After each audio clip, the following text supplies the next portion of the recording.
ICC विश्व cup में भारत ने पाकिस्तान को 30 ओवरों में ही रौंदा। अहमदाबाद वनडे में भारत की धुआंधार जीत। रोहित फिर चमके, बुमराह रहे man of the match. Israeli सेना के हमले में हमास एयरफोर्स चीफ ढेर आईडीएफ ने किया बड़ा दावा। युद्ध में आतंकियों को दिए गए थे खास निर्देश। इन्वेस्टर समिट के लिए मुख्यमंत्री करेंगे दुबई का दौरा। दुबई और अबू धाबी में उद्योगपतियों से करेंगे मुलाकात। समिट के लिए देंगे निवेशकों को निमंत्रण।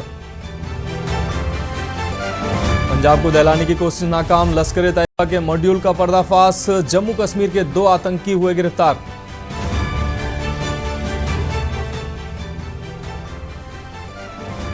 अर्थी को नहीं थे पैसे तो महिला का पति और बेटा बांस से लटका कर ले गए 100। नजारा देख पसीजा राहगीरों का दिल। वीडियो शेयर कर जेडीयू ने योगी सरकार को घेरा। यूपी में उपभोक्ताओं पर बढ़ सकता है बोझ। बिजली दरें बढ़ाने पर आमादा पावर कारपोरेशन। प्रदेश में 30 से 35% महंगी हो सकती है बिजली। आप देख रहे हैं के न्यूज, खबरों का सारथी। नमस्कार, देश की बात में आपका स्वागत है। मैं हूं मनोज मानस। रुक करेंगे खबरों का। खबर अहमदाबाद से है, जहां आईसीसी विश्व कप में भारत ने पाकिस्तान पर धमाकेदार जीत दर्ज की है। कुलदीप, जडेजा, सिराज, बुमराह और हार्दिक की घातक गेंदबाजी के बाद रोहित शर्मा की तूफानी बल्लेबाजी की बदौलत भारत ने पाकिस्तान को अहमदाबाद के नरेंद्र मोदी स्टेडियम में 117 गेंद पहले 7 विकेट से हरा दिया। वनडे वर्ल्ड कप में पाकिस्तान के खिलाफ भारत की यह लगातार 8वीं जीत है। इसके साथ ही पाकिस्तान का वर्ल्ड कप में भारत को हराने का सपना एक बार फिर से पूरा नहीं हो सका। बल्लेबाजों की मददगार पिच पर भारतीय गेंदबाजों ने दमदार प्रदर्शन किया और पाकिस्तान को सिर्फ 191 रनों पर ढेर कर दिया। इसके बाद अहमदाबाद में रोहित शर्मा का तूफान आया और बाबर आजम की टीम को उड़ा ले गया। रोहित ने पाक गेंदबाजों की जमकर धुनाई की। हिटमैन ने सिर्फ 63 गेंदों में 86 रनों की धुआंधार पारी खेली। हालांकि वह शतक बनाने से चूक गए। इस दौरान भारतीय कप्तान ने 6 चौके और 6 छक्के लगाए। 2023 वर्ल्ड कप में भारत की यह लगातार तीसरी जीत है। बुमराह इस मैच के मैन ऑफ द मैच चुने गए।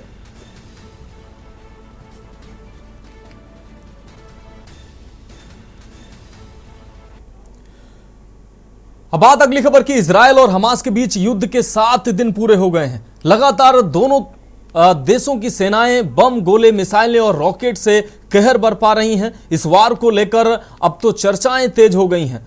वो ये है कि इसका सॉल्यूशन क्या होगा, समझौते का रास्ता क्या निकलेगा, क्योंकि दुनिया के दिग्गज देश भी खुलकर सामने आने लगे हैं। अरब लीग के देशों ने फिलिस्तीन के समर्थन में हुंकार भरी है, तो बड़ी संख्या में वो देश भी हैं जो इजराइल के साथ खड़े हैं। इस बीच समझौते को लेकर 2 स्टेट सॉल्यूशन समेत अन्य फॉर्मूले पर भी बातें हुई हैं, लेकिन फिलहाल कोई कंक्लूजन निकलते नहीं दिख रहा है। ऐसे में दोनों देशों की लड़ाई अब तीसरे विश्व युद्ध की तरफ बढ़ने के संकेत देने लगी है। चूंकि इजराइल भी साफ कर चुका है कि वो यह युद्ध तभी खत्म करेगा जब तक हमास का अंतिम लड़ाका मारा नहीं जाता।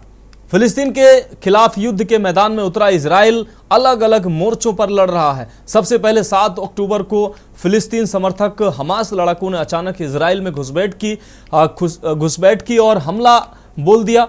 इजरायली नागरिकों की बर्बरतापूर्वक हत्या की गई, उनको किडनैप किया गया। बाद में इजराइल ने युद्ध की घोषणा की और हमास के खात्मे के लिए सेना को गाजा बॉर्डर पर उतार दिया। वहीं हमास के समर्थन में लेबनान ने इजराइल पर बम बरसाए हैं। अब यह लड़ाई भीषण रूप धारण कर रही है और तीसरे विश्व युद्ध का संकेत भी दे रही है।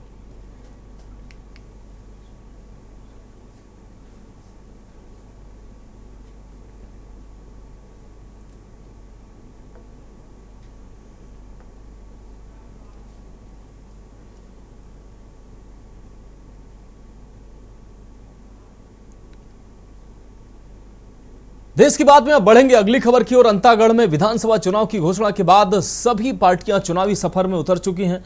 एक और भाजपा ने अपने अधिकांश प्रत्याशियों की सूची जारी कर दी है। वहीं कांग्रेस द्वारा नवरात्रि के शुभ अवसर के लिए प्रत्याशियों की घोषणा करना बाकी है और वो कल के बाद ये घोषणा कर सकती है। अंतागढ़ के संकल्प शिविर में प्रदेश कांग्रेस अध्यक्ष दीपक वैज, कांकेर जिले के प्रभारी मंत्री अनिल भेड़िया, मुख्यमंत्री के सलाहकार राजेश तिवारी सहित अन्य कांग्रेस के पदाधिकारी मौजूद रहे।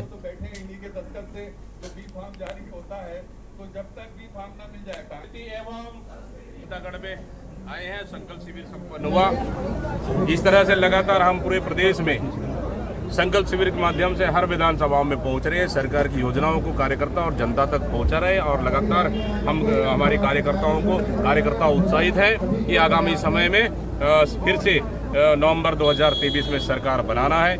इसलिए आज संकल्प शिविर के माध्यम से हम लोग अंतागढ़ विधानसभा में आए और कार्यकर्ताओं से चर्चा हुई, संबोधन में हुआ, तो निश्चित रूप से ये अंतागढ़ विधानसभा सीट भी हम जीतेंगे।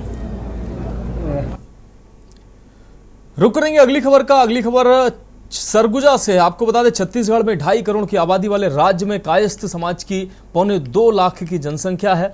बावजूद इसके कायस्थ समाज के द्वारा चुनाव का बहिष्कार करने का मन बना लिया है, क्योंकि कायस्थ समाज को किसी भी पार्टी द्वारा प्रतिनिधित्व करने का मौका नहीं दिया जाता है, जिसको लेकर खासा रोष देखा जा रहा है इस समाज में। दरअसल अंबिकापुर के चित्रगुप्त मंदिर में कायस्थ समाज द्वारा बैठक आयोजित की गई, जिसमें उनके द्वारा कहा गया कि जिस तरह से कायस्थ समाज को कांग्रेस हो या भाजपा, दोनों के द्वारा उपेक्षित किया जा रहा है, जहां कायस्थ समाज हर क्षेत्र में अपनी सहभागिता दिखा रहा है, लेकिन अब तक किसी भी पार्टी ने कायस्थ समाज से विधानसभा प्रत्याशी नहीं उतारा है, जिससे नाराज कायस्थ समाज के लोगों द्वारा घर घर जाकर चुनाव बहिष्कार करने के साथ ही नोटा की बटन दबाने की अपील करने की बात कही गई है।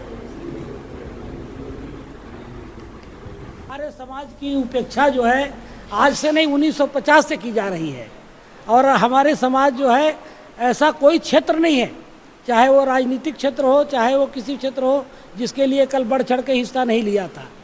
हम आपको अभी तो चाहे तो लास्ट मतलब नाम गिना सकते हैं कि वर्तमान में कितने मुख्यमंत्री हुए थे किसी ज़माने में, पर आज स्थिति यह है कि एक विधायक भी हमारा नहीं बच रहा है, और छत्तीसगढ़ में और घोर उपेक्षा हो रही है।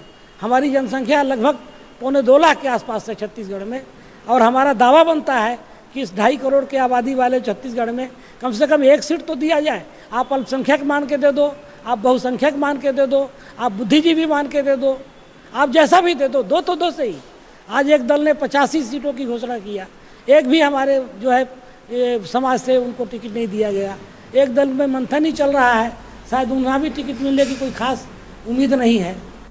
रुक करेंगे अगली खबर का। आगामी विधानसभा चुनाव के मद्देनजर बेमेतरा पुलिस अलर्ट मोड पर है। पुलिस अधीक्षक भावना गुप्ता के नेतृत्व में थाना कोतवाली से फ्लैग मार्च निकाला गया। इस अवसर पर एएसपी, एसडीओपी, डीएसपी, टीआई सहित आला अधिकारी उपस्थित रहे। आगामी विधानसभा चुनाव को लेकर लोगों में भय मुक्त वातावरण, मतदान करने की अपील एवं कहा कि सभी लोग भयमुक्त होकर अपना मतदान करेंगे। अगर कोई भी व्यक्ति चुनाव में किसी प्रकार की रुकावट पैदा करे तो उन्हें किसी भी सूरत में बख्शा नहीं जाएगा।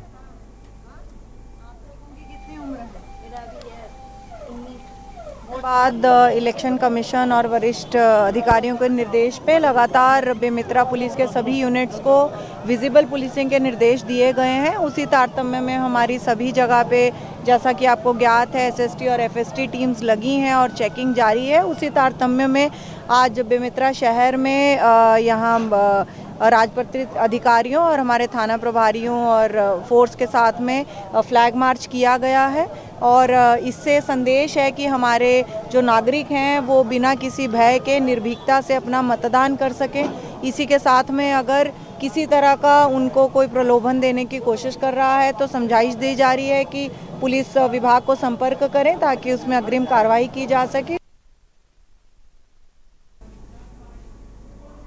अब बात करेंगे अगली खबर की। बेमेतरा जिले में नवरात्र पर्व बड़ी धूमधाम से मनाया जाएगा। इसी के तहत मुख्यालय में द्वितीय वर्ष अभी रास गरबा उत्सव का आयोजन किया जा रहा है। आपको बता दें, जो नवरात्र 15 अक्टूबर से 23 अक्टूबर तक चलेगा, जिसका अंतिम रिहर्सल बीटीआई ग्राउंड में होगा। आपको बता दें कि मित्र मंडल द्वारा आयोजित रास गरबा उत्सव प्रतिवर्ष के अनुसार इस वर्ष भी मनाया जाएगा। आगामी विधानसभा चुनाव को देखते हुए इस वर्ष भी बीटीआई ग्राउंड में ये कार्यक्रम होगा।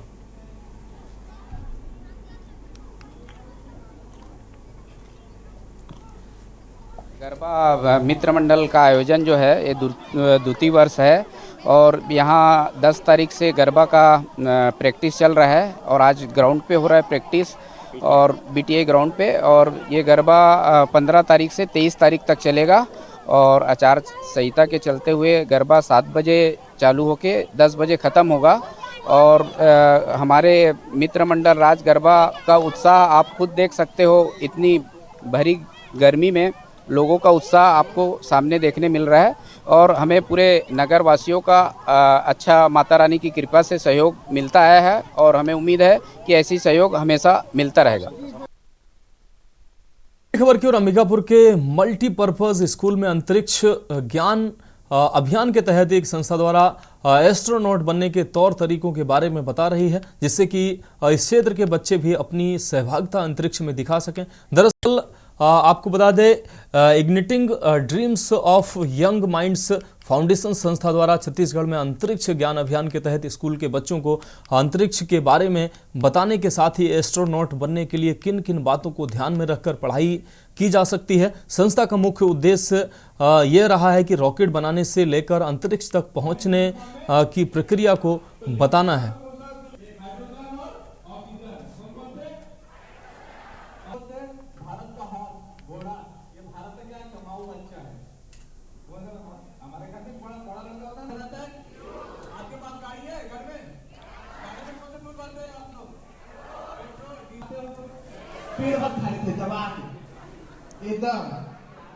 सबसे पहले उन्होंने हमें ये बताया है कि हम सभी लोग जो हैं, अगर हम चाहते हैं कुछ करना, अगर हम भी एस्ट्रोनॉट बनना चाहते हैं तो हम भी जा सकते हैं चांद पे। उन्होंने हमें काफ़ी सारे ज्ञान की बातें बताई हैं कि किस चीज़ में कौन सा फ्लूइड वगैरह भरा होता है।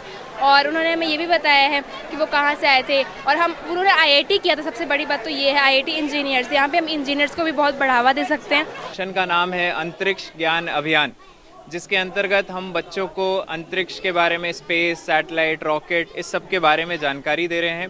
कई सारे रॉकेट और सैटेलाइट के मॉडल हैं।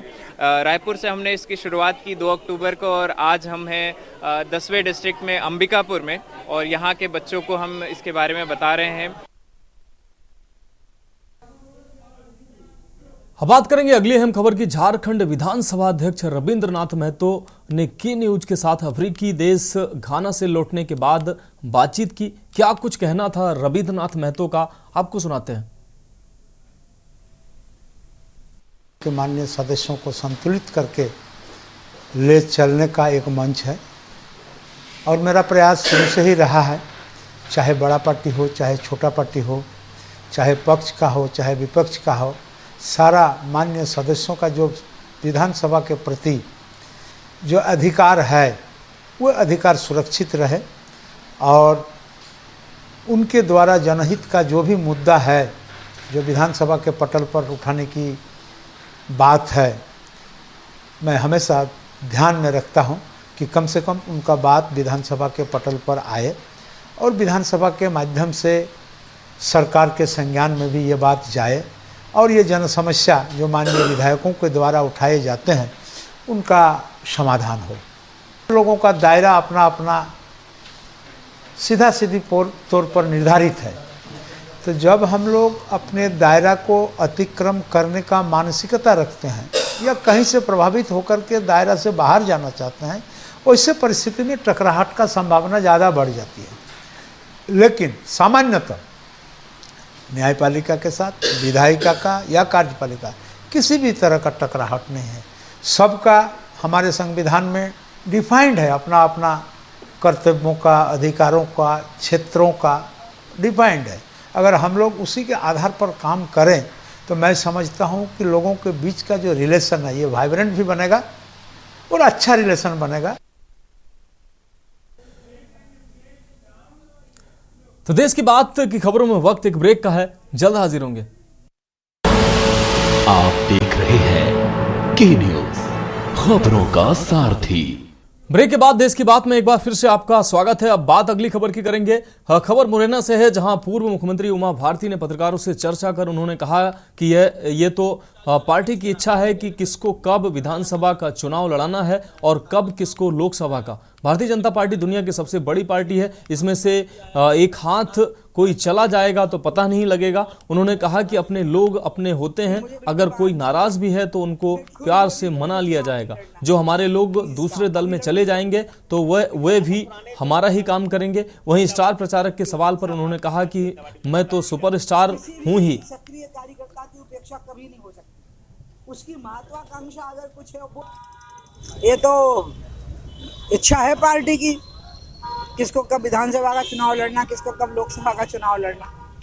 इसका मतलब हताशा नहीं है, इसका मतलब है कि पार्टी अपने विवेक से निर्णय लेती है परिस्थितियों को देख करके। एक तो 17.5 साल का कार्यकाल पूरा कर चुके मुख्यमंत्री शिवराज सिंह चौहान का पहली सूची है, तीसरी सूची में नाम आना और जो मन से खुद कहना कि मैं चुनाव लड़ूं या ना लड़ूं, इसका जवाब तो शिवराज जी देंगे। दूसरी वाली बात का, पहले वाली बात का मैं कह सकती हूँ कि इसके पहले जो टिकट डिक्लेयर हुए थे वो सिटिंग एमएलए इसके नहीं थे।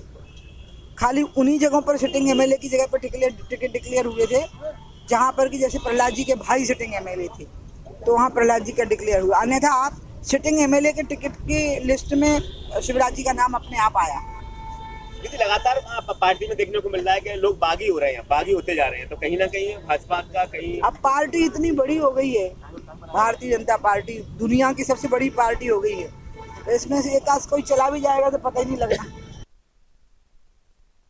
रुक करेंगे अगली खबर का। खबर पंजाब से है, जहां रोपड़ पुलिस द्वारा दर्ज किया गया हनी ट्रैप का मामला। आपको बता दें काफी हाई प्रोफाइल बनता जा रहा है ये मामला। इस मामले पर गिरफ्तार किए गए दिलहरजीत सिंह के बाद अब एक और मामला दर्ज किया गया है, जिसमें पंजाब पुलिस के एक इंस्पेक्टर रैंक के अधिकारी, महिला वकील तथा भाजपा नेत्री समेत 6 लोगों को नामजद किया गया है। आपको बता दें एएसएचओ पवन कुमार ने बताया कि दिलहरजीत सिंह समेत उसकी वकील पत्नी प्रदीप कौर, बेटे अभिनूर मिर्जा और रोहित सुल्तान, भाजपा नेत्री सोनिया शर्मा तथा इंस्पेक्टर फरमिंदर सिंह पर मामला दर्ज किया गया है। जानकार के अनुसार दिलहरजीत कुछ महिलाओं के जरिए लोगों को वीडियो बनवाकर रेप का पर्चा करवाने की धमकी देकर ब्लैकमेल करता था तथा लोगों से लाखों रुपए लेता था। पुलिस जांच में अब तक 55 लाख रुपए की ब्लैकमेलिंग सामने आई है, जबकि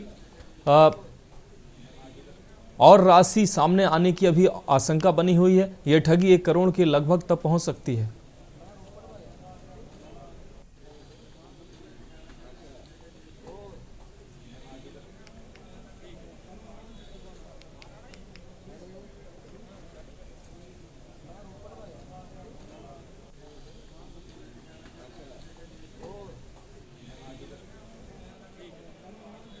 इस तरह ये ਅਸੀਂ ਹੁਣ ਜਿਹੜੀ ਰੀਸੈਂਟ ਐਫਆਈਆਰ ਦਰਜ 233 ਨੰਬਰ ਥਾਣਾ ਸਿਟੀ ਰੋਪੜ ਦਰਜ ਕੀਤੀ ਹੈ, ਇਹਦੇ 388 389 420 120 ਦੇ ਤਹਿਤ ਅਸੀਂ 6 ਵਿਅਕਤੀਆਂ ਦੇ ਖਿਲਾਫ ਮੁਕੱਦਮਾ ਦਰਜ ਕੀਤਾ, ਜਿਹਦੇ 'ਚ ਦਿਲਹਰਜੀਤ, ਉਹਦੀ ਵਾਈਫ, ਉਹਦਾ ਬੇਟਾ ਮਿਰਜ਼ਾ ਮਾਨ, ਸੋਨੀਆ ਸ਼ਰਮਾ, ਸਰੋਹਿਤ ਤੇ ਇੱਕ ਪੁਲਿਸ ਅਫਸਰ ਅਸੀਂ ਇਸ ਕੇਸ ਦਰਜ ਕੀਤਾ।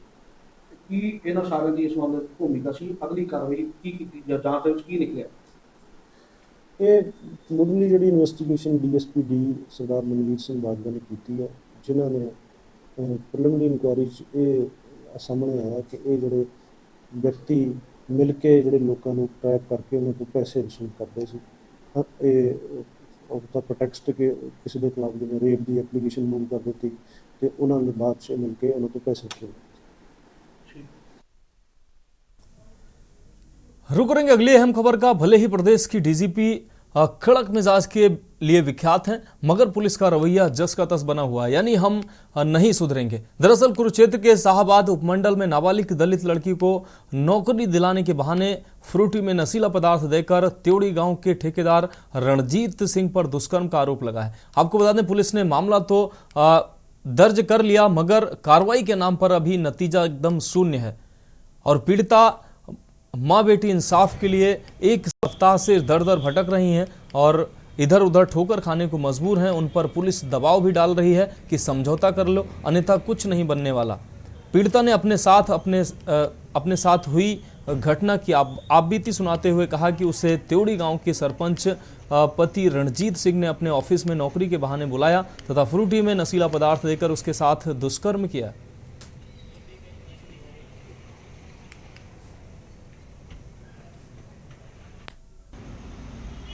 गांव के सरपंच हैं, उन्होंने ना मेरे को अपने ऑफिस पे बुलाया था। मेरे को कहता आपकी कोई फ्रेंड हो उसको भी साथ भी लेके आ जाना। हम ऑफिस चले गए। उसके ऑफिस जाने के बाद वो बोला कि मैं आपको कोई जॉब दिलवा दूंगा, भी आप मेरे ऑफिस पे आ जाओ। हम दोनों ना ऑफिस पे चले गए उसके। तो कहता भी मैं ना आपको कोई अच्छी जॉब लगवा दूंगा, भाई मैं सबको जानता हूँ, भी मैं हॉस्पिटल में लगवा दूंगा आपको। हम चले गए दोनों फ्रेंड। उन्होंने कर रखी थी ड्रिंक, अंदर से उन्होंने लॉक कर दिया। लॉक करने के बाद उन्होंने चाबी भी उसके पास ही थी, ड्रिंक कर रखी थी उन्होंने मेरे को भी नशीली चीज़ दे दी, जिससे हमें भी नशा हो गया। 1-2 घंटे हम उठे नहीं। नशीली कैसी चीज़ दी? पता नहीं जी, उसने फ्रूटी के अंदर कुछ डाल रखा था, वो दिया हमको। कल हमने घर भी ये बात डर के करके घर भी नहीं बताई। हम चौकी में गए, मैडमों ने भी ना कोई कार्रवाई नहीं की वहाँ। तो देश की बात में वक्त एक और ब्रेक का है, जल्द हाजिर होंगे। आप देख रहे हैं के न्यूज, खबरों का सारथी। ब्रेक के बाद देश की बात में एक बार फिर से आपका स्वागत है। बात करेंगे अगली खबर की। अगली खबर झारखंड के रांची से है। झारखंड विधानसभा अध्यक्ष रविंद्रनाथ महतो ने के न्यूज के साथ अफ्रीकी देश घाना से लौटने के बाद बातचीत की। क्या कुछ कहना था रविंद्रनाथ महतो का, सुनाते हैं आपको।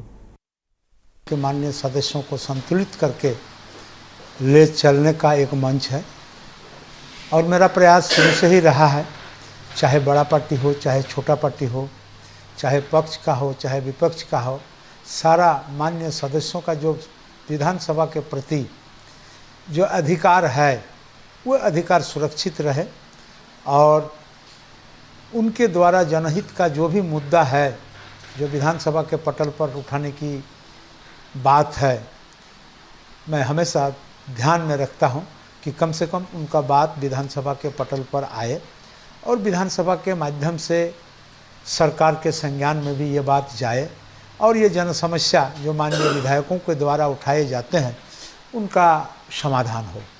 लोगों का दायरा अपना अपना सीधा सीधी तौर पर निर्धारित है, तो जब हम लोग अपने दायरा को अतिक्रम करने का मानसिकता रखते हैं या कहीं से प्रभावित होकर के दायरा से बाहर जाना चाहते हैं, वैसे परिस्थिति में टकराहट का संभावना ज़्यादा बढ़ जाती है। लेकिन सामान्यतः न्यायपालिका के साथ विधायिका का या कार्यपालिका किसी भी तरह का टकराहट नहीं है। सबका हमारे संविधान में डिफाइंड है, अपना अपना कर्तव्यों का, अधिकारों का, क्षेत्रों का डिफाइंड है। अगर हम लोग उसी के आधार पर काम करें तो मैं समझता हूँ कि लोगों के बीच का जो रिलेशन है ये वाइब्रेंट भी बनेगा और अच्छा रिलेशन बनेगा। रुक करेंगे अगली खबर का। खबर फरीदाबाद से है, जहां अलग अलग इलाकों में बीते 24 घंटों में 2 जगह ताबड़तोड़ फायरिंग की घटनाएं हुई हैं। आपको बता दें कि पाली इलाके में एक अनुज नाम के युवक के घर पर अज्ञात बदमाशों ने 14 राउंड फायरिंग की थी। हालांकि इस फायरिंग में किसी को भी गोली नहीं लगी। अभी पुलिस उन आरोपियों के धरपकड़ में जुटी हुई थी कि थाना SGS नगर इलाके के सेक्टर 48 में 3 अज्ञात बदमाशों ने एक किराना की दुकान पर फायरिंग कर दी। सूत्रों द्वारा मिली जानकारी के मुताबिक जब किराना की दुकान पर 4 राउंड फायरिंग की गई तब दुकान मालिक दुकान पर नहीं था। अभी पुलिस के हाथ इन दोनों घटनाओं में शामिल बदमाशों तक नहीं पहुंचे हैं और ना ही कोई सुराग अभी तक पुलिस को मिला है।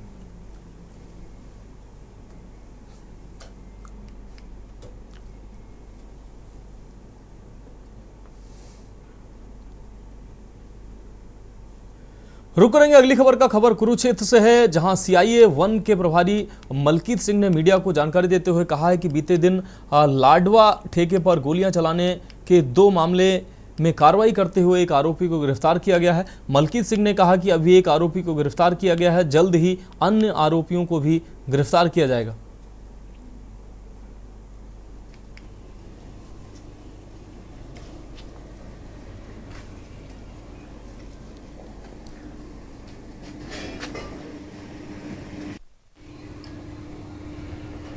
सात तारीख को जो 7/9/2023 को रात के समय में 3 लड़के मोटरसाइकिल पर मुंह ढककर आए और उन्होंने ठेके पे फायर किया था। और उसके बाद दोबारा से इसी महीने में उन्होंने दोबारा से मतलब कुछ उसी ठेके पे लड़कों ने दोबारा से अपना आकर के गोली चलाने की वारदात को अंजाम दिया, जिस उसमें SP साहब के दिशा निर्देश पे इनकी तलाश की जा रही थी। की तफ्तीश करते हुए एएसआई सतविंदर की टीम ने CIA 1 की टीम ने इनकी शनाख्त करके इनकी तलाश की। जो तलाश के दौरान मुखबिरी पर उसको गिरफ्तार किया। कल 7 तारीख। बढ़ेंगे अगली खबर की ओर। इंद्री के गांव बयाना मंडी के सब यार्ड में धान खरीद नहीं होने पर आढ़तियों व किसानों ने करनाल यमुनानगर बाया गढ़ी बीरबल मार्ग पर जाम लगा दिया, जिस कारण से राहगीरों को बड़ी मशक्कत का सामना करना पड़ा। मार्केट कमेटी के अधिकारियों ने मौके पर पहुंचकर आढ़ती व किसानों को आश्वासन दिया और मौके पर खरीद करने के निर्देश भी दिए। किसानों व आढ़तियों का कहना है कि धान खरीद के लिए बयाना में बाहरी राइस मिलों को अलर्ट किया गया था, लेकिन बाहरी राइस मिलर्स द्वारा किसान का धान नहीं खरीदा जा रहा है, जिस कारण किसान और व्यापारी वर्ग दोनों परेशान हैं। किसानों ने कहा कि धान खरीद शुरू नहीं हुआ तो उनका प्रदर्शन लगातार जारी रहेगा। रोड जाम किया जाता है। आपके माध्यम से मैं सरकार को बताना चाहता हूं कि हर बार की तरह इस बार भी ये नाटक शुरू कर दिया सरकार ने, और जो सही नहीं है सरकार के लिए भी आने वाले चुनाव में भी ना इसका खामियाजा किसानों की तरफ से, व्यापारी की तरफ से भुगतना पड़ेगा। क्योंकि आज 5 दिन से इस मंडी में बुरे हाल है, जो सही खरीद नहीं हो रही है और बिल्कुल जो किसान का धान है वो सड़कों पर बिखरा पड़ा। कारण अब जिम्मेदार परेशान है, किसान परेशान है। कब तक बैठेगा वो? अपना मंडी में बैठेगा, अपना खेत का काम करेगा। हमने सबको बोल दिया जी, मार्केट सेक्रेटरी को बोल दिया, को बोल दिया, एसडीएम साहब को बोल दिया, पर हमारी कोई सुनवाई नहीं हुई। इसी परेशानी की वजह से अब देखो सरकार जागती है कि नहीं जागती, और इससे अलावा हमारे पास कोई चारा नहीं, कोई तरीका नहीं था। जो तरीके थे हमने सारे तरीके अपना के देखे, पर हमारी कोई सुनवाई नहीं हुई। बढ़ेगी अगली खबर की ओर। कुरुक्षेत्र से अगली खबर है। धर्मनगरी कुरुक्षेत्र के GT रोड पर नशा तस्करों के ढाबे अब प्रशासन के रडार पर हैं। इन ढाबों पर NHI व कुरुक्षेत्र पुलिस ने संयुक्त अभियान चलाते हुए बुलडोजर चलाया तो हड़कंप मच गया। 15 ढाबे चिन्हित करते हुए 5 ढाबों पर बुलडोजर चल चुका है, जबकि शेष पर अभी कार्रवाई होनी बाकी है। मजिस्ट्रेट विवेक बत्रा ने बताया कि नशे में संलिप्त लोगों को रोकने के लिए यह अभियान लगातार चलाया जा रहा है।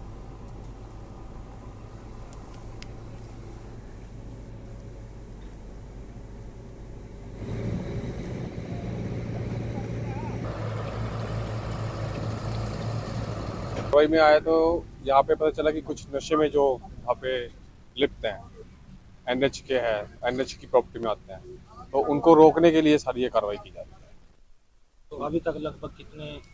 अभी तक 4-5 पे हो गई है, आगे भी चलती रहेगी कार्रवाई। तो क्या चेतावनी देना चाहेंगे ऐसे लोगों को? हम तो यही चेतावनी देना चाहेंगे। सरकार ये कहती है कि आप स्वस्थ रहें, नशे से दूर रहें और अपने आप को स्वस्थ रखें। हमारे निर्देश में ये अभियान चलाया हुआ है, और जितने भी कुरुक्षेत्र डिस्ट्रिक्ट में नशा तस्कर हैं उनके खिलाफ FIR भी रजिस्टर्ड हो रही है और प्रॉपर्टी भी अटैच की जा रही है, और B10 DPS की भी कार्रवाई की जा रही है। और जो इस तरह से जो हाईवे पे ये ढाबे हैं जिनके खिलाफ NDPS के मुकदमे दर्ज हैं, तो इनके खिलाफ भी अब अवैध अतिक्रमण किया हुआ है। अब बात अगली खबर की। रोहतक के गांव भेसरू कला में आइसक्रीम के पैसे को लेकर विक्रेता और फौजी पर भाजपा मंडल अध्यक्ष द्वारा साथियों के साथ मिलकर हथियारों से हमला करने का मामला प्रकाश में आया है। यह वारदात वहां पर लगे CCTV कैमरे में कैद हो गई। वहीं फौजी व आइसक्रीम विक्रेता ने इसकी शिकायत पुलिस को दी और सख्त कार्रवाई की मांग भी की है।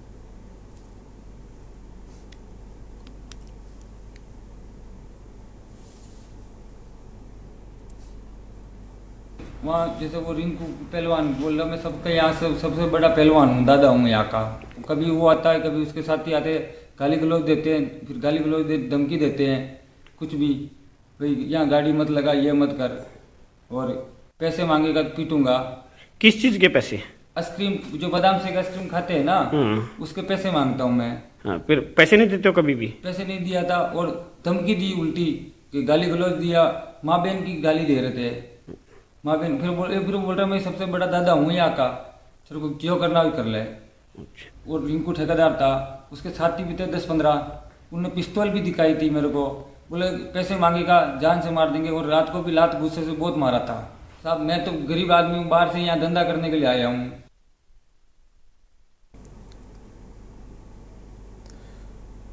अब रुक करेंगे अगली खबर का। फरीदाबाद के वल्लभगढ़ स्थित अरमान टेलीकॉम मोबाइल शोरूम में बीते 7 अक्टूबर की रात को शटर उखाड़कर हुई 10 लाख की मोबाइल की चोरी की वारदात को अंजाम देने वाले सीसीटीवी में कैद हुए हैं। आपको बता दें, चारों आरोपियों को सेक्टर 85 की टीम ने नेपाल बॉर्डर से मोबाइल सहित गिरफ्तार करने में सफलता हासिल कर ली है, जिन्हें अब पुलिस 5 दिन की रिमांड पर लेकर पूछताछ कर रही है।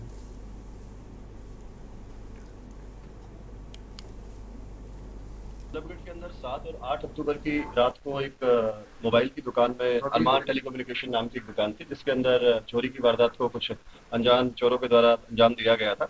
और इसी संदर्भ में क्राइम ब्रांच सेक्टर 85 की जो टीम है, जिसके सब इंस्पेक्टर जोगिंदर इंचार्ज है, इनकी टीम ने इस पे काम करते हुए 4 आरोपियों को गिरफ्तार किया गया है। जिन आरोपियों को गिरफ्तार किया गया है उनके मैं नाम आपको बता देता हूँ।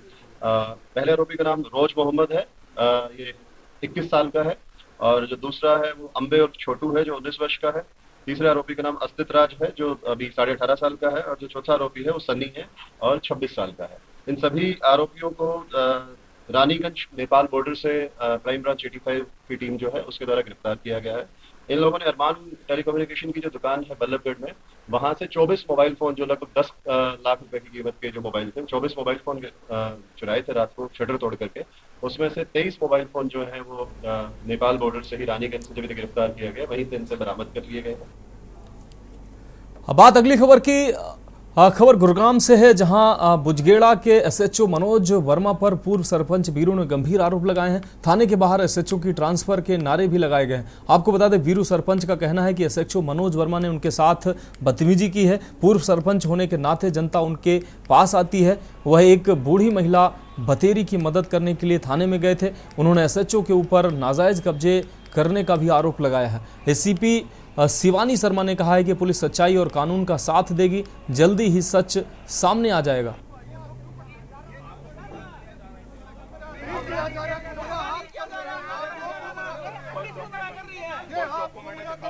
मेरे गांव की बतेरी देवी है जो विधवा है, उसने अपनी दालाई जमीन है, उसके ऊपर उन्होंने 4 दीवारी बनाई थी, और वह 4 दीवारी जो है एसएचओ ने जाके जबरदस्ती तुड़वाई, और तुड़वाने के बाद दूसरे का काम उसके ऊपर 4 दीवारी बनवानी शुरू कर दी। और जब ये लोग उस काम को रोकने के लिए गए, दीवार तोड़ी, या ये कहने लगे कि आपने दीवार क्यों तोड़ी। एक्चुअली हमें 8 अक्टूबर को इन्फॉर्मेशन मिली थी कि ई ब्लॉक फेज 2 में कुछ प्लॉट पे कुछ लोग कब्जा कर रहे हैं।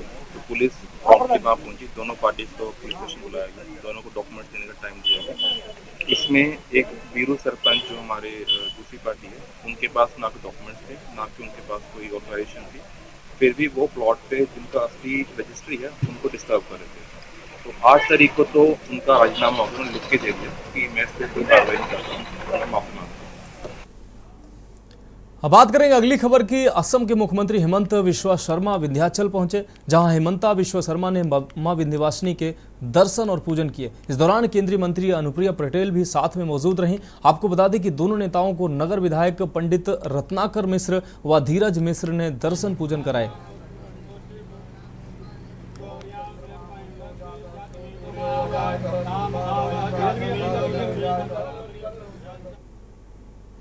तो देश की बात में वक्त एक और ब्रेक का है, जल्द हाजिर होंगे। ब्रेक के बाद देश की बात में एक बार फिर से आपका स्वागत है। अब बात अगली खबर की करेंगे। कानपुर के चकेरी थाने की सरकारी जीप में गर्भवती महिला का दर्द से तड़पते हुए वीडियो वायरल हुआ है। आपको बता दें, वीडियो वायरल होने के बाद कानपुर पुलिस ने अपने दारोगा नीरज बाबू को बचाने के लिए कह दिया कि वायरल वीडियो भ्रामक है। ये सुनते ही पीड़िता महिला प्रियंका सिंह अपने पति के साथ कानपुर पुलिस कमिश्नर कार्यालय पहुंची और तहरीर के माध्यम से अपनी व्यथा आला अधिकारियों को बताई, जिसके बाद डीसीपी पूर्वी शिवाजी ने मामले की जांच एससीपी को सौंप दी है।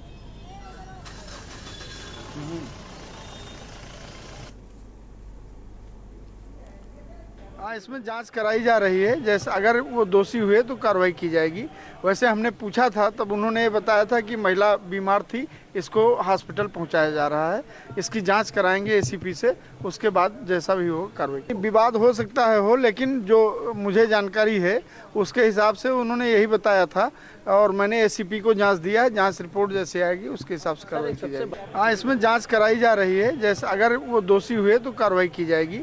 वैसे हमने पूछा था तब उन्होंने ये बताया था कि महिला बीमार थी, इसको हॉस्पिटल पहुंचाया जा रहा है।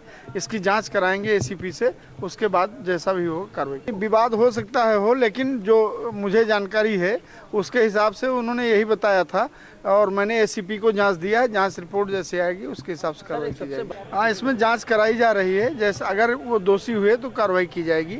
वैसे हमने पूछा था तब उन्होंने ये बताया था कि महिला बीमार थी, इसको हॉस्पिटल पहुंचाया जा रहा है। इसकी जांच कराएंगे एसीपी से, उसके बाद जैसा भी हो कार्रवाई। विवाद हो सकता है हो, लेकिन जो मुझे जानकारी है उसके हिसाब से उन्होंने यही बताया था और मैंने एसीपी को जांच दिया है। जांच रिपोर्ट जैसे आएगी उसके हिसाब से कार्रवाई की जाएगी। हाँ, इसमें जांच कराएंगे। रुक करेंगे अगली खबर का। नारी शक्ति जागरण मंच की संयोजिका प्रोफेसर ममता मणि त्रिपाठी ने आज देवरिया में प्रेस कॉन्फ्रेंस कर बताया कि आगामी 5 नवंबर 2023 को नारी शक्ति सम्मेलन आयोजित किया जाएगा, जिसमें करीब 1,500 के आसपास महिलाएं बढ़ चढ़कर हिस्सा लेंगी। इस सम्मेलन में महिलाओं के बारे में चिंतन करना, स्थानीय महिलाओं की समस्या का समाधान करना और महिलाओं के विकास, महिलाओं का कैसे हो, इस पर विचार विमर्श किया जाना है।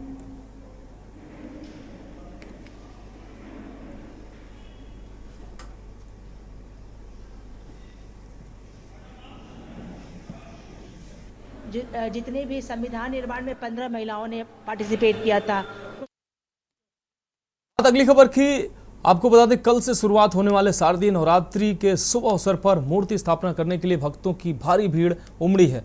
वहीं उत्साहित भक्तों ने के न्यूज के संवाददाता विनय मिश्रा से बातचीत में बताया कि 9 दिन की पूजा अर्चना, व्रत के विधि विधान के बारे में उन्होंने बात की। वहां मौजूद भक्तों ने माता के जयकारे भी लगाए। इस दौरान भक्तों में खासा उत्साह भी देखने को मिल रहा है।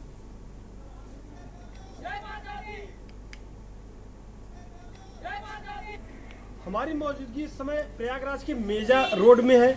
हम आपको दिखाना चाहते हैं कि देखिए देवी की प्रतिमा जो है बनी है। कल से शारदीय नवरात्र की शुरुआत हो रही है। यहाँ हम आपको पीछे दिखा रहे हैं भक्तों का जो है जमावड़ा लगा हुआ है। ये जो है आज की डेट में लेके जा रहे हैं मूर्ति को, अपने घर पे कल जो है स्थापना करेंगे और 9 दिन तक पूजा पाठ और व्रत और हवन करेंगे और पूजा अर्चना करेंगे। तो हम इनसे बात करते हैं कि कल शुरुआत हो रहा है शारदीय नवरात्र की। आप लोग बड़े भावपूर्ण से आए हैं, श्रद्धा से आए हैं, क्या कहना चाहते हैं? हम लोगों को बहुत अच्छा लगता है। 9 दिन नवरात्र में हम लोग अच्छे से मनाते हैं इस त्यौहार को। जी, आप अच्छे से मनाते हैं। आप इस पर क्या कहना चाहते हैं? 9 दिन हमारे लिए ये फेस्टिवल है। जी हाँ यार, आप बड़े धूमधाम से बहुत अच्छे से मनाते हैं। ये बहुत ही प्रेरणा स्रोत और ये बहुत ही हमारे लिए मतलब मन को भावुक कर देने वाला त्यौहार रहता है। और सभी को हम ये भी अनुरोध करते हैं कि इस समय हमको अपने मैत्रिता और अपने भाव को व्यक्त करना चाहिए, जो कि हमारे आगे चल के संदेश यहाँ पहुँचाएगा कि हमें जो भी नवरात्र में हम अपने कार्यक्रम को मनाते हैं या कुछ भी करते हैं, उसके पीछे हमारे कोई न कोई इतिहास जरूर जुड़ा होता है। देश की बात में अब बात अगली खबर की करेंगे। खबर उत्तर प्रदेश के देवरिया जिले से है, जहां यूपी एसटीएफ की टीम और थाना खुखुंद पुलिस की संयुक्त टीम को उस समय सफलता मिली जब मुखबिर की सूचना पर खुखुंद चौराहे पर टीम द्वारा संदिग्ध वाहनों की चेकिंग चल रही थी। चेकिंग के दौरान असम से आ रही एक कंटेनर में अलग से टीन की केबिन बनाकर उसमें छिपाकर रखे गए कुल 62 पैकेटों में 6 कुंटल 54 किलोग्राम अवैध गांजा, जिसकी कीमत लगभग 1.5 करोड़ रुपए बताई जा रही है, बरामद हुए। 2 तस्करों को गिरफ्तार कर कंटेनर ट्रक को सीज कर दिया गया।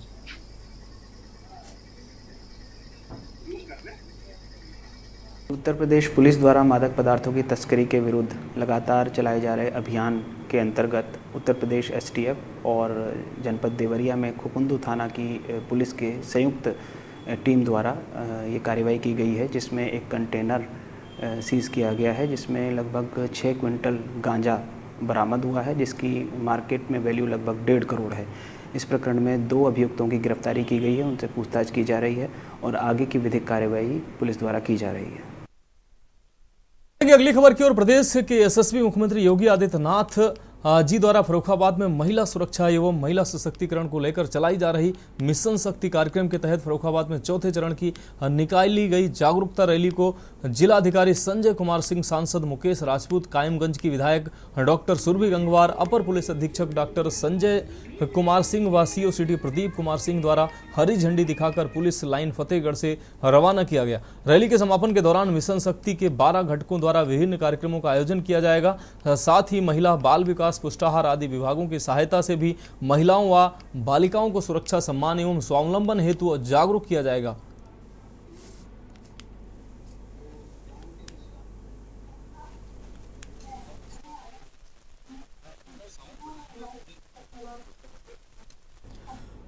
बढ़ेंगे अगली खबर की ओर। चंदौली जिले के सैयद राजा थाना क्षेत्र के करबला के पास रेलवे लाइन के किनारे जेठमलपुर क्षेत्र के पानी में एक शव मिलने से क्षेत्र में हड़कंप मच गया। सूचना मिलने पर सैयद राजा पुलिस मौके पर पहुंची और शव को कब्जे में लेकर जांच में जुट गई है। शव के पास से आधार कार्ड तथा ड्राइविंग लाइसेंस व कुछ पैसे मिले हैं, जिस पर अशोक कुमार इंदौर का निवासी लिखा हुआ है। पुलिस शव की शिनाख्त की कार्रवाई में जुट गई है। वहीं कुछ दूर पर रेलवे ट्रैक के पास ब्लड के निशान मिलने से हत्या की आशंका जताई जा रही है।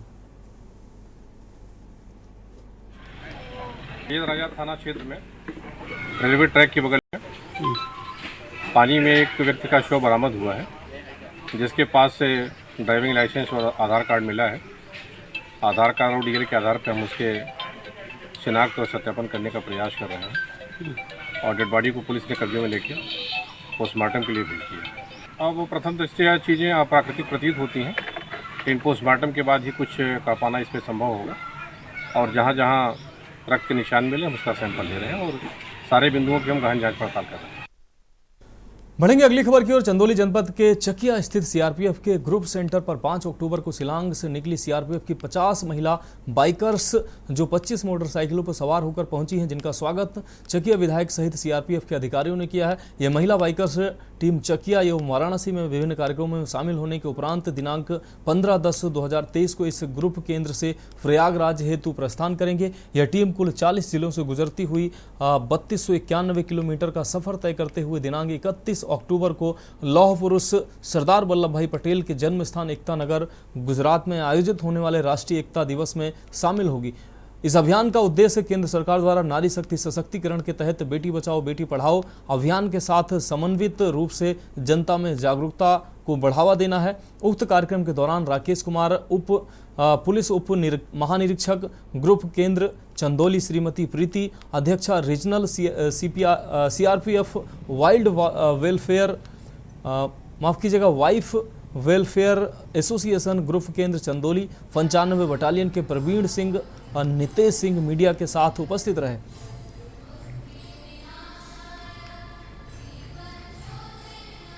महिला मोटर बाइक अभियान जो चालू हुआ है, ये पूर्व दिशा से शिलांग से 5 अक्टूबर को शुरुआत हुआ और कई जगह से होते हुए हमारे यूपी में चकिया में यहाँ पर आगमन आज सामने हुआ है। एक्चुअली यह अभियान नारी शक्ति के सशक्तिकरण का प्रतीक है। ये अभियान जो चलाया जा रहा है, इसमें बेटी बचाओ बेटी पढ़ाओ जो अभियान पूरे भारतवर्ष में चल रहा है, इसको प्रोत्साहित करता है। भारत सरकार का आप देखेंगे कि महिला एवं बाल विकास मंत्रालय के सहयोग से हम लोग पूरे देश में बालिकाओं के शोषण से बचाने के लिए हम लोग एक मुहिम छेड़ रहे हैं। पूरे देश के नागरिकों के बीच में जितनी भी बालिका है शोषण से बचाना है, उनको शिक्षा के अधिकार को भी, उनका जो अधिकार है, जो शिक्षा का अधिकार है, उसके लिए उनको प्रेरित करना है, उनको। बढ़ेंगे अगली खबर की ओर। खबर झांसी से, जहां बुंदेलखंड विश्वविद्यालय के एग्रीकल्चर डिपार्टमेंट के छात्र छात्राओं ने विश्वविद्यालय गेट पर नारेबाजी की है, साथ ही पुतला दहन भी किया है। छात्रों का आरोप है कि उनसे जबरन प्रायोगिक परीक्षा के नाम पर पैसे वसूले जा रहे हैं। इस बात से विद्यार्थी दुखी हैं। हालांकि परीक्षा नियंत्रक ने इस मामले को लेकर जांच बैठा दी है। जांच में दोषी पाए जाने पर कड़ी कार्रवाई अमल में लाई जाएगी, ऐसा कहना है। पहले कुलपति जी को ज्ञापन दिया गया जिसमें छात्रों से प्रायोगिक परीक्षा के नाम पर अवैध वसूली बराबर शिक्षक करते आ रहे हैं, जिसमें 100, 200, 500, 1000 रुपए तक का विषय है। उस विषय को संज्ञान में लेते हुए जब कुलपति जी को ज्ञापन दिया, उस पर कार्रवाई नहीं हुई। उचित कार्रवाई न होने के कारण उसका प्रभाव ये पड़ा है कि कल उन शिक्षकों के द्वारा बच्चों से ज़बरदस्ती साइन करवाए गए हैं एप्लीकेशन पर, और उस एप्लीकेशन में लिखा हुआ है डॉक्टर सत्यवीर सिंह सोलंकी जी, और अन्य शिक्षकों ने किसी ने पैसे नहीं लिए, जबकि उन सभी शिक्षकों ने पैसे लिए हैं छात्रों से। तो मेरा विषय यही है, जब तक उनको निष्कासित और उन छात्रों के पैसे वापस नहीं किए जाएंगे तब तक हम निरंतर यहाँ पर इसी तरह बैठे रहेंगे। पी के नेतृत्व में बच्चों ने एक और यहाँ पे धरना प्रदर्शन का जो आंदोलन किया है वो संज्ञान में आया है कि एग्रीकल्चर के टीचरों ने आपसे पैसे लिए हैं, और इस प्रकरण की जांच कराई जाएगी और इसमें जो भी दोषी होगा सख्त से सख्त कार्रवाई की जाएगी उसके खिलाफ। अब बात अगली खबर की करेंगे। उत्तर प्रदेश के बलरामपुर जिले के नगर कोतवाली क्षेत्र के अंतर्गत बच्चों के बीच हुए विवाद से नाराज सगे मौसा द्वारा 8 वर्षीय मासूम बच्ची की हत्या करने की सनसनीखेज घटना सामने आई है। आरोपी मौसा ने बच्ची को टहलाने के बहाने सुनसान जगह पर ले जाकर बच्ची की हत्या कर दी गई और उसके शव को पानी के गड्ढे में फेंक दिया। हत्यारोपी मौसा इस बात से नाराज था कि उसकी बच्ची को मृतका सिया अक्सर खेलकूद के दौरान मार देती थी। पुलिस ने हत्यारोपी मौसा को गिरफ्तार कर लिया है। बताया जा रहा है कि सिया 8 वर्षीय सिया अपनी मां के साथ करीब 2 माह पूर्व अपने मौसा करण वर्मा के घर बलरामपुर नगर के नोम कोनी मोहल्ले में आई हुई थी। गुरुवार की शाम खेलते समय अचानक लापता हो गई। शुक्रवार की शाम सिया का शव नहर बालागंज बंधे के पास पानी के एक गड्ढे में मिला। जांच के दौरान कई तथ्य सामने आए, जिसके बाद करण वर्मा को हिरासत में लेकर पूछताछ की गई तो सारी सच्चाई सामने आ गई। उन्होंने बताया कि हत्यारोपी करण वर्मा की निशानदेही पर बच्ची का चप्पल बरामद कर लिया। बच्ची के शव का पोस्टमार्टम कराया जा रहा है और विधिक कार्रवाई की जा रही है।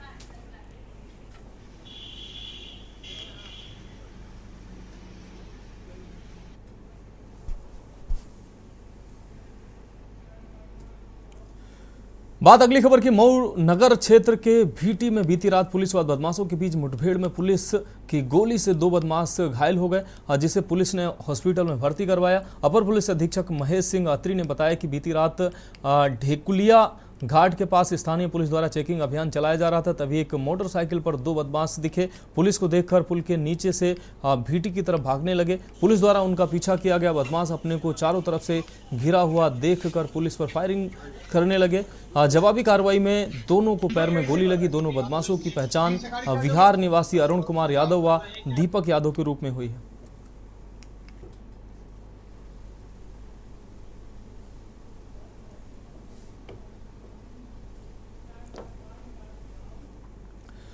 तो देश की बात की खबरों में अभी के लिए इतना ही। मुझे दीजिए इजाजत और आप देखते रहिए के न्यूज़ इंडिया।